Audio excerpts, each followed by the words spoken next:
Is it harder to raise $25 million to make a film, or is it harder to raise $1 or $2 million for a smaller film? Hear ye, hear ye, hear ye. The answer is easy. It's harder to raise $1 million than 25 million. I'm just saying there's a prejudice against films under $1 million.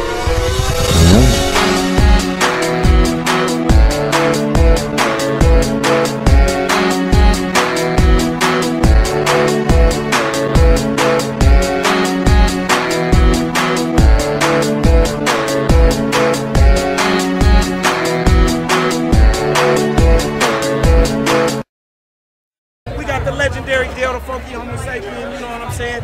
The original hieroglyphic, you know what I'm saying? The original dude to blow it up. What do you look forward to when you come to hieroglyphic? Man, you know what? It's about the fans for me, you know what I'm saying? For me, it's about the fans and, you know, them enjoying themselves and stuff like that, you know what I mean? I know it means a lot to them, so that's what it is really for me. That's what brings me out, because otherwise I'm probably be at home.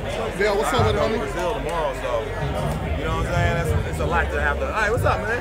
So, I'm sorry. No, you good. I'll see you in a minute, man. But you know, that's what it is, though. It's about the fans, man. Dale the Funky Homo Sapien, man. How do you feel seeing straight out of Compton, your cousin Ice Cube, one of the original lyricists from the West Coast, finally get his due respect? How you feel about it? Oh man, it's great, man. Home. Hey, I love him. He'll be. So well, the movie. Straight out of him. Yeah, it's dope. I mean, I was there, so you know what I'm saying. Did they tell it accurately? No, not. Yeah, you know, I was there when it was happening.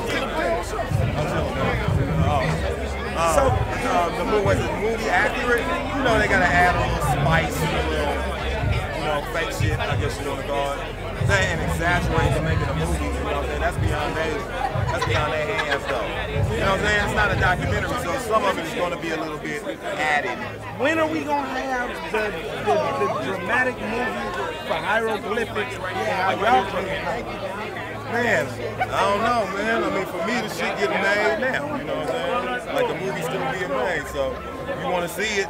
You say you still writing the script. This is the script right here. You know what I'm saying? Like, so, I mean, it is what it is. I know that Souls do have a documentary. Right, Shamari's documentary. Yeah. Right. So I don't know what's going to happen with that, but from what I want to see your documentary, though.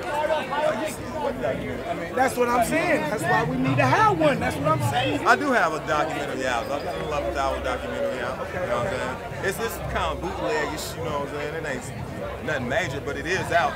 Hella people have seen this shit.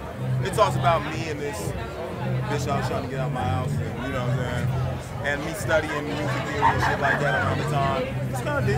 What happened with you and Lady Bug Maker? Did that album ever come out? Nah, not yet. It's just, you know, we got a lot of shit to do. But she's coming with me to Brazil tomorrow, so. You know what I'm saying? We still working on shit. Man, tell Lady Bug Maker the minister information. JR said what's happening. Oh, for sure. Dale the Funky Homo Sapien, Hyro Day 2015. Yeah. Appreciate you, bruh. This is, in part, it's happening all because this man right here laid it down for the town. Respect. Hey, Dale, tell me who was on tour. All right. For those of us who don't know you, who are you? I'm EQUIPTO, San Francisco hip hop artist. That's pretty much it. How long you been doing this for?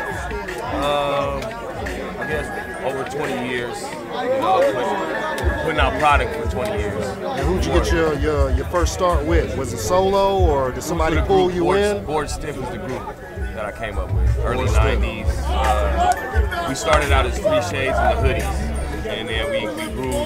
We ended up being a more collective, 12 members, 92-ish, 91-ish. And then just kept on, and I kind of drifted and did my solo thing around 98, 99. 98? Yeah, around that time. All right, so I guess who is the favorite person you have worked with? Favorite person I've worked with? I know it's a tough question, but you know. I've been blessed to work with a lot of artists. Maybe rapper-wise, I might have to say my homie Teo Dub. Teo Dub, the artist out of Oakland, and it's just maybe like, you know, like we did an album together. It's just like real kickback. He's my boy, and we just, you know, he has great humor. He's hella funny, and so when I like going to the studio, I like to be comfortable and not just like, oh, do the song and, you know, get in the booth. It's like we vibe for like an hour or 2 hours before we even do the song. You know what I mean? Like Opio too. Opio's a good brother in the studio, great. I mean, like, so yeah, that Compton's Most Wanted. I've always been a fan of their music, so that was really good to see that. Too. That was tight. That was crazy. That was really good, actually. Yeah, he was busting over King T instrumentals. too kind of surprised me. Yeah. I didn't get to see it, but I love King T too. He's one of my favorites. You know, I love King T. He's one of the dopest, and I didn't get to see him with the Alcoholics though, but see him. I wanted to see Guilty Yeah, Simpson. licks were tight too. Yeah, which yeah. I've actually never seen before. That's my first time ever seeing it. Yeah, I got to see them a while ago. But yeah, Harrow Day, man. Let's see. Still making music? Yeah, I'm still making music. What's the last thing you did? Last thing I did, but right now I've been like helping my young homies get, you know, mixing their albums, trying to spend my studio time like that. So you're more on the other side now. Yeah, I mean, like I write at my leisure time. You know, I'm home. You know. So hold up. You making beats?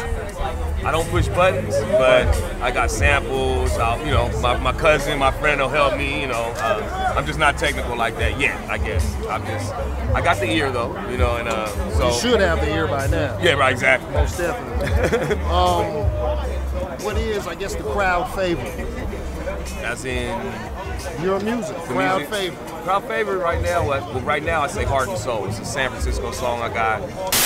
For people that don't know you, because a lot of these people aren't going to know you, what would you like them to know about you?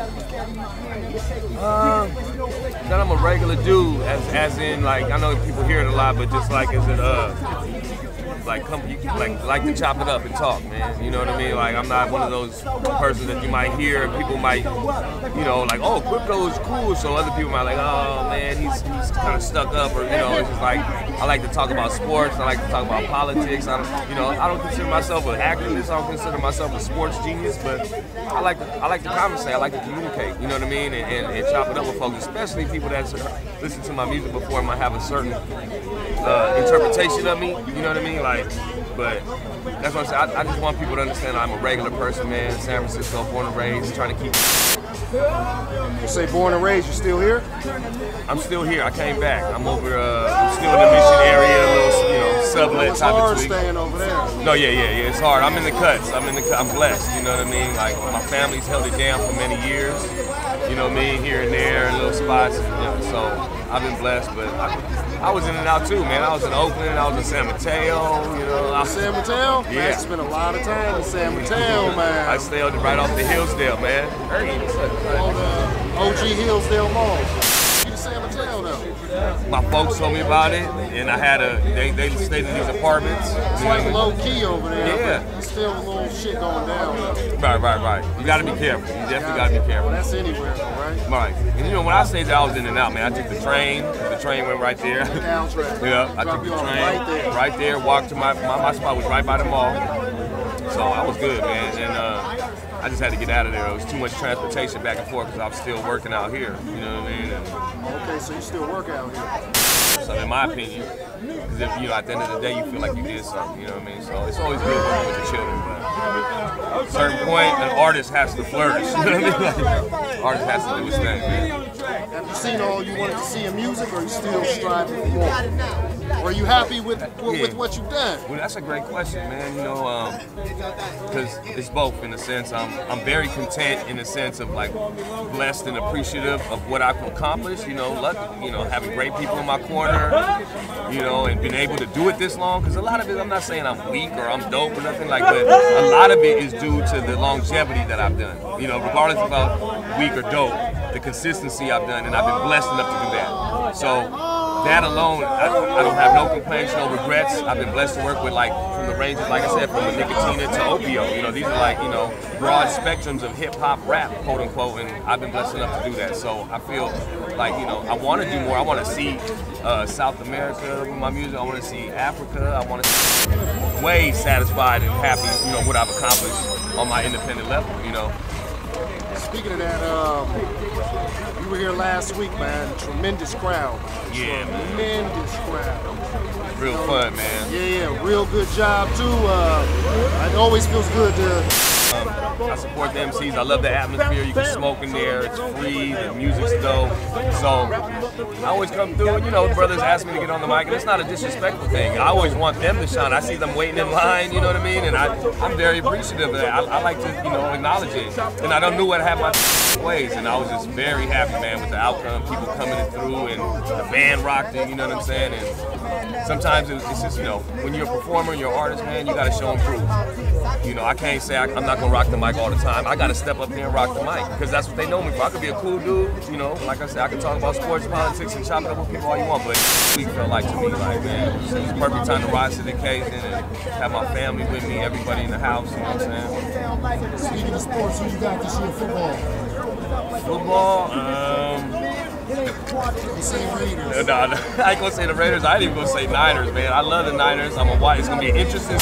No, man. I hope it's someone in our division, even if it's the damn Cowboys or someone. It's someone in our division. It makes me feel good. You know what I mean? Makes me feel good. Like you shit. They have to deal with our division at least. But I know we'll see. You know, Patriots and all the same teams is all expected to make it, but. Big ass cheese. Sports Giants, we still got a chance. We still got a chance, even though there's only like 14 games left. We need you to wrap it up. Yeah, right. What's up, y'all, man? It's your boy EQUIPTO, ROTC.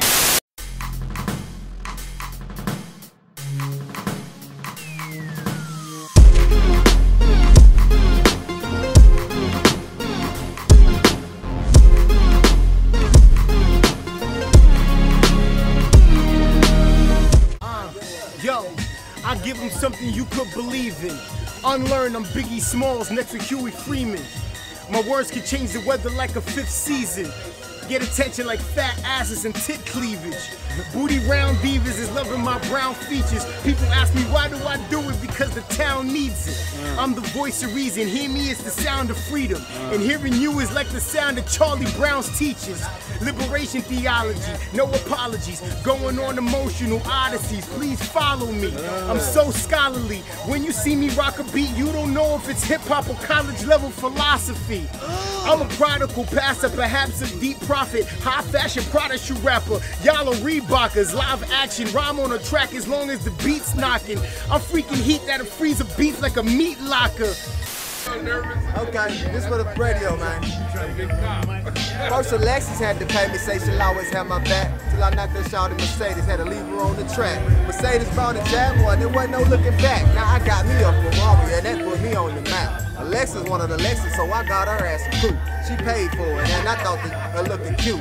Mercedes wanted a Benz, but she wasn't bringing it in. She did the next best thing, and she bought her best friend. That Jaguar used to act hard, so I got her ass a Kia. And ever since she got it, man, I barely even see her. Now Kia was a Libra, so I knew that she was trip. I met her off in Georgia when her and Porsche used to script. I took her down to Florida, introduced her to the script. Now Cherokee and Caprice is rocking with me on the strip. Alexis had to pay me, say she'll always have my back. Till I locked that little smash and leave her on the track. Mercedes bought a Jaguar and there wasn't no looking back. Now I got me a Ferrari and that put me on the map. Baby, gotta stay focused. I do my thug thing, and that's why we reppin' Oakland, Frisco to Backtown, all the way to Sacktown, Bay Area Kingpin. That's how we hold it down. Now we at the boom. Mac Dre. 10 years after his death, it's a name that still rings out through the San Francisco Bay Area, to a network of underground hip-hop fans around the world, and to many of the biggest stars in music today. It's your boy Wiz Khalifa, man. Yeah, rest in peace, Mac Dre. One of the best ever. Like, he just gives you that spirit, the whole, like, mentality it's just a fresh, just too fresh. He was way too fresh. He's just bigger than life, I guess, you know? I'm just a big Dre fan in general, just of his style, of his aura, of his essence, what he brought to the game as far as being yourself, doing you.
The Emmy goes to Viola Davis, How to Get Away with Murder.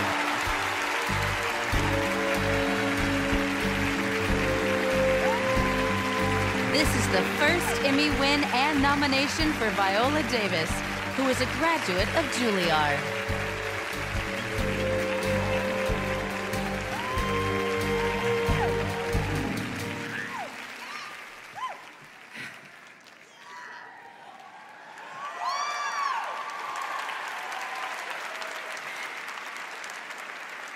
In my mind, I see a line. And over that line, I see green fields and lovely flowers and beautiful white women with their arms stretched out to me over that line. But I can't seem to get there no how.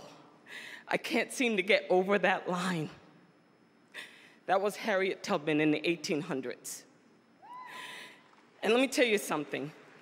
The only thing that separates women of color from anyone else is opportunity.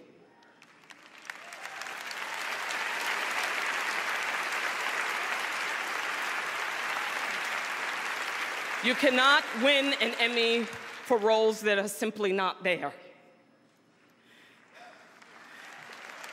So here's to all the writers, the awesome people that are Ben Sherwood, Paul Lee, Peter Nowak, Shonda Rhimes, people who have redefined what it means to be beautiful, to be sexy, to be a leading woman, to be black. And to the Taraji P. Hensons, the Kerry Washingtons, the Halle Berrys, the Nicole Beharies, the Megan Goods, to Gabrielle Union, thank you for taking us over that line. Thank you for the Television Academy. Thank you. I miss you guys so much. Last year, Jimmy Kimmel sat on the stage and said, we'll see you back here next year, Tracy Morgan. Well, Jimmy, thanks to my amazing doctors and the support of my family, my beautiful new wife, I'm here.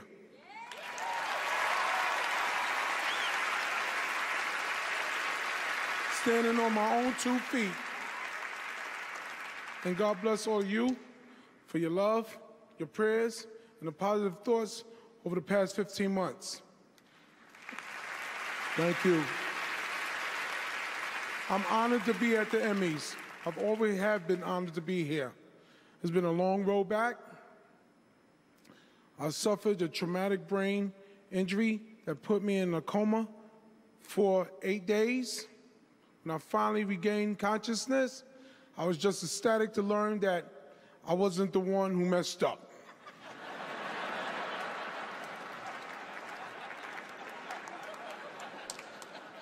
Only recently I've started to feel like myself again, so, which means a whole lot of y'all women gonna get pregnant at the after party. It's going down. Was it you? No. Annalise, you know I'm not that guy. Besides, I thought it was you. Because I'm that guy? Now what? My name is Rebecca Sutter, and I was murdered. How did a 21-year-old bartender end up dead in the basement of an esteemed law professor's house? To answer that, we need to start at the beginning. The professor, Annalise Keating. This is Criminal Law 100, or as I prefer to call it, How to Get Away with Murder. She's a brilliant and badass defense attorney, yet has complicated morals. Use the resources in this office, my library, the people who know me even better than myself, my associates. Name's Frank, and unlike every teacher you've had, I do believe there are stupid questions. If you got them, please see my lovely colleague, Bonnie. Or you could come to us with answers. We'll like you much better that way. The students fear and worship her. I want to be her. Every year, she picks a few suckers, students, to join her team. She calls it opportunity. I call it free student labor. The top student gets this, your immunity idol. The winner can turn this in at any point to get out of an exam. They'll do anything to impress her. How'd you get this? wasn't exactly legal. So you have Michaela, the go-getter, Connor, the bad boy, Laurel, the quiet one, Asher, aka doucheface, and Wes, the puppy. I only got accepted here 2 days ago from the wait list. Wes was my next-door neighbor, and he had a little crush on me. And when I was arrested for the murder of my best friend, he came to my rescue. Rebecca's got nothing. And isn't that why you do this? Defend people so they get a fair trial? She needs you. That's how I met Annalise and the Keating Five. It was just days ago that Lila Stangard was reported missing by one of her friends at the sorority. The twist here is that Lila, the victim, was having an affair with none other than Sam Keating, Annalise's husband. I love you. I would have loved to be a fly on that wall when she found out. Why is your penis on a dead girl's phone? So that pretty much convinced Annalise that her own hubby was the killer.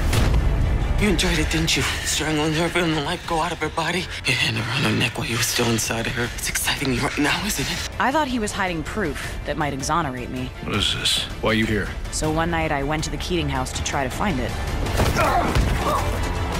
Oh my God! That didn't go so well.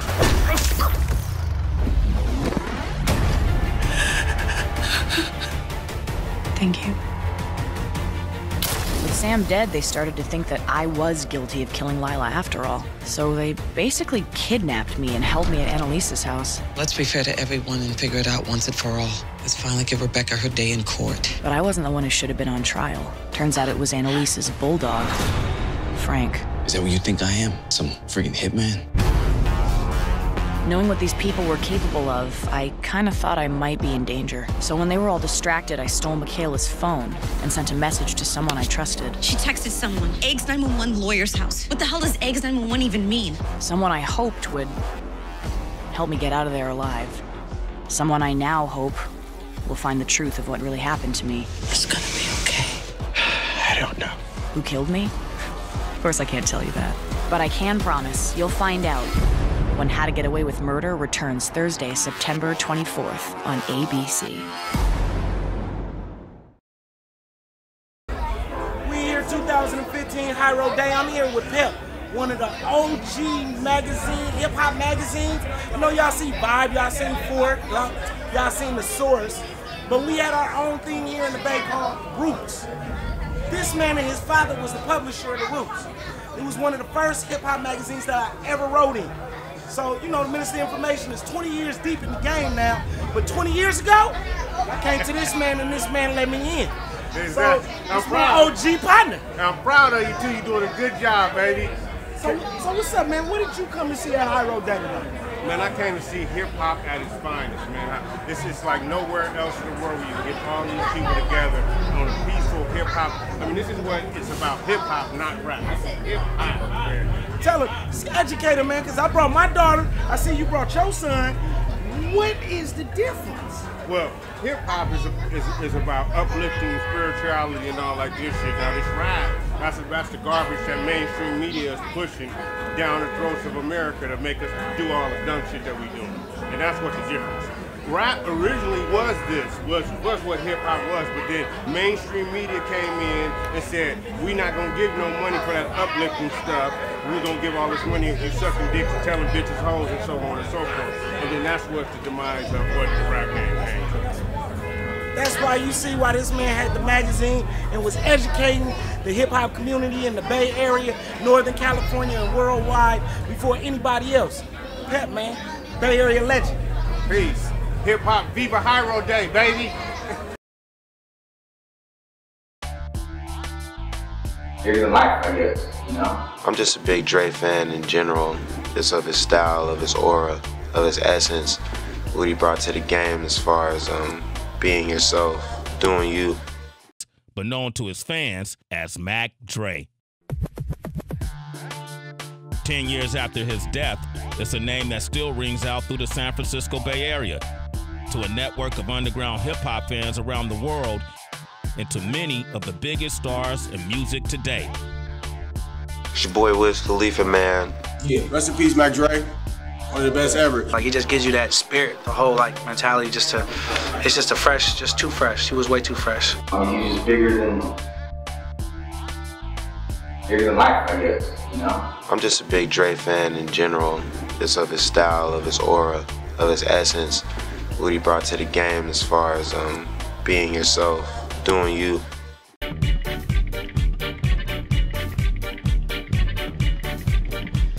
Mon cher, je pense que je t'aime avec tout mon cœur. Quand tu danses avec moi, mon cher, je pense que je t'aime avec